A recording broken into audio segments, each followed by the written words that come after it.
Good morning, this is Betsy Walker, and I want to give you some tips on how to release your neck and shoulders. These are some things I do every morning to help my neck and shoulders.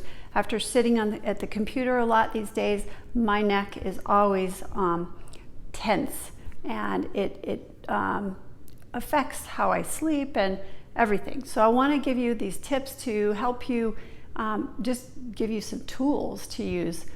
So the neck muscles can get tight a lot because our shoulders are forward and rounded and we're kind of hunched like this. So what we have to do is we have to get that proper movement of the shoulder blades and the shoulder girdle. So one of the first things I do actually is to check in with my neck, just see where I can move, and then I tip it side to side and see where it's tight, so that I have some kind of baseline of where I'm at. The other thing I'll do is I'll bring my arms up in the air and see how I can bring them up, how far, and the quality of that movement. If there's any pain or restriction, and I compare from side to side. And then I will look at this. This is external rotation and internal rotation of the shoulder. Just kind of take note of where you can go. My elbows are staying at the same height as I turn my arms down, okay? So those are a couple assessments that I'll do on my neck and shoulders just to see where I'm at. So the neck is associated with the shoulders, but also with the sacrum.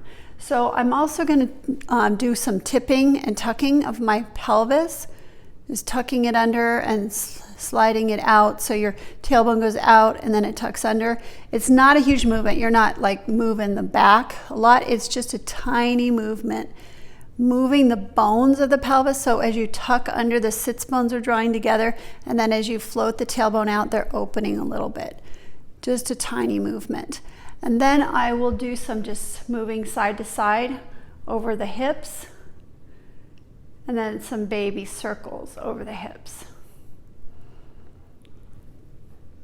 Circling it around, tucking the pelvis and tipping and tucking, and then circling. Those are the two things that I'll do first, just to kind of check in. And then I'll just do some little baby squats. Doesn't have to be a deep squat, just moving the hips a little bit.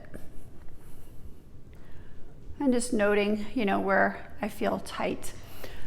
All right, so then the next step I'm gonna do is I'm gonna move my shoulder blades.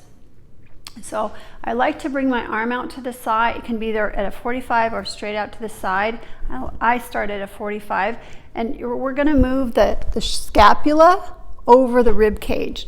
So when we're out here and we slide the scapula away from the spine and back, that's protraction and retraction. So that's one movement. And then we can elevate our shoulder blade and depress it. That's another movement. Right, and then I like to connect them together. So I'm going to elevate, protract, depress, retract. Just moving in a circle, that blade. Keeping the arm straight, it's all happening from the shoulder blade. And then switch directions. Okay, and you want to do that on both sides. Moving that shoulder in all those directions. A lot of times I see for people that it's harder for them to depress. So especially if you're retracting, pulling it back towards the spine, depressing, oftentimes you'll feel a lot of stretch through here when you do that.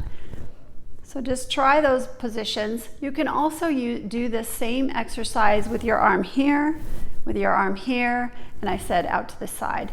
So play with the different positions.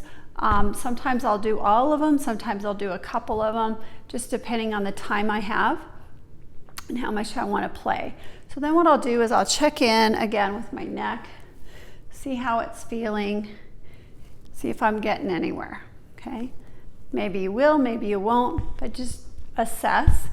The next thing I'm going to do is I'm going to move my rib cage a little bit. So I'm going to have you take your hands here by your bottom of your ribs and inhale, filling the hands, so pushing outward as you inhaling, and exhaling, drawing it in. Inhaling out and exhaling in. Then I will take one hand in front and one hand in back and just fill the back hand with air. Notice how that lets you just kind of flex forward a little bit. Exhale, feel the front lift a little bit. So we're just making a little bit of movement through the rib cage, flexing and extending.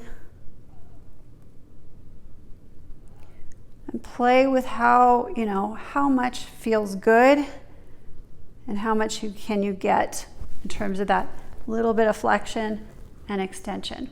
Now what we're going to do is we're going to move the ribs in a circle. So circling them around. You can touch your ribs in different places to try and mobilize different areas. Sometimes touch is really helpful to be more aware of that area. Okay, and then I'll just check in again with my neck. See how I'm doing. Okay, so mine gets a little bit looser with each exercise I do. The next thing I'm going to have you do is I'm going to have you move your jaw. So you're going to take your jaw out and back, and then side to side.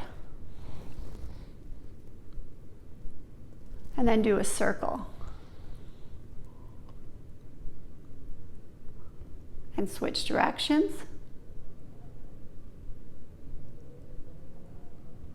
I'm going to have you open your mouth really wide. Ah. And close. Do that 3 more times.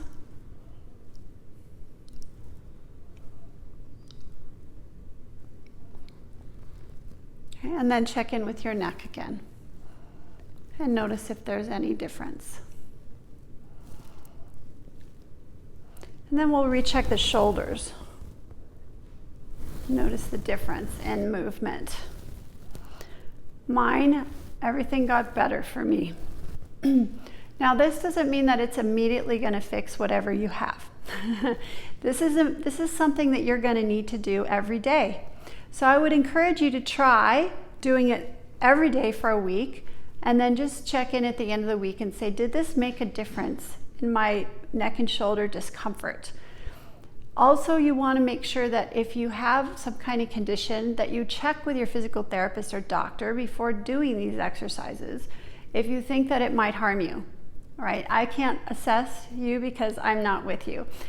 So it's important that you are safe and that you actually do these exercises every day so that you will start to have some changes in the way your body reacts. You can even do them multiple times a day if you've been sitting at the computer a lot.